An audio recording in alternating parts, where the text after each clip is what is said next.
যাতে আমরা হা নিয়ে আসতে পারলে সত্যিকার একটা দেশটার পরিবর্তন হবে। সবাই সম্প্রীতির সাথে থাকবো। আমরা একই গঙ্গার পানি দিয়ে অজু করি, আপনি হলে ওইখানে গোসল করেন, কিন্তু গঙ্গা তো একই, গঙ্গা যমুনার একই তো জল। তা আমরা একই জলের মানুষ, একই সাথে থাকতে চাই দীর্ঘকাল। জি আমাদেরকে ইনশাল্লাহ পাবেন এবং আমাকে পাবেন যে কোনো সময়। তো সবাইকে আপনারা একটু বলে দেন না আমার কথা, এই যে সবাইকে দিদিদেরকে একটু বলে দেন। ভালো আছেন? ভালো আছেন?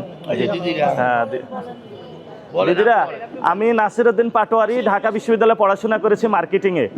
আমি এনসিপির মুখ্য সমন্বয়ক। আমরা চাই দেশটার পরিবর্তন হোক। আমি এখানে সংসদ সদস্য পদপ্রার্থী। আমি বলেছি যে আমার ইশতেহার খুবই ছোট। আমি এখানে চাঁদাবাজদের রাখবো না, সন্ত্রাসদের রাখবো না এবং দুর্নীতিবাজদের রাখবো না। এবং এখানে অনেক শিক্ষা প্রতিষ্ঠান রয়েছে, সিদ্ধেশ্বরী রয়েছে, বিকারুন্নেসা, তাদের একটা সুন্দর আবাসস্থল এবং চলাফেরার পথ করে দিতে পারবে, যাতে সে স্কুলে গিয়ে আবার নিরাপদে বাসায় গিয়ে মায়ের কোলে ফেরত যেতে পারে। এবং আমরা বলতে চাই, যারা আমাদের শ্রমিক শ্রেণী তারা অনেক কষ্টে আছে, এবং আমাদের যারা নারীরা তারা অনেক কষ্টে রয়েছে। আমরা অনেকে বাংলাদেশে বলা হয়ে থাকে যে সব কিছুই আমরা করব, মাইনরিটিটা কিছু করতে পারবে না।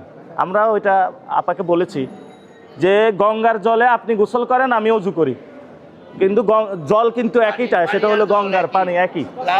হ্যাঁ, তা আমরা সবাই সম্প্রীতির সাথে থাকবো যাতে বাংলাদেশটা। তো ঢাকা 8-এ আপনারা আমাকে একটু সাপোর্ট দিবেন,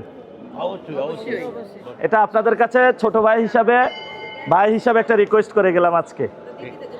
দোয়া রাখবেন। ঠিক আছে, ওকে।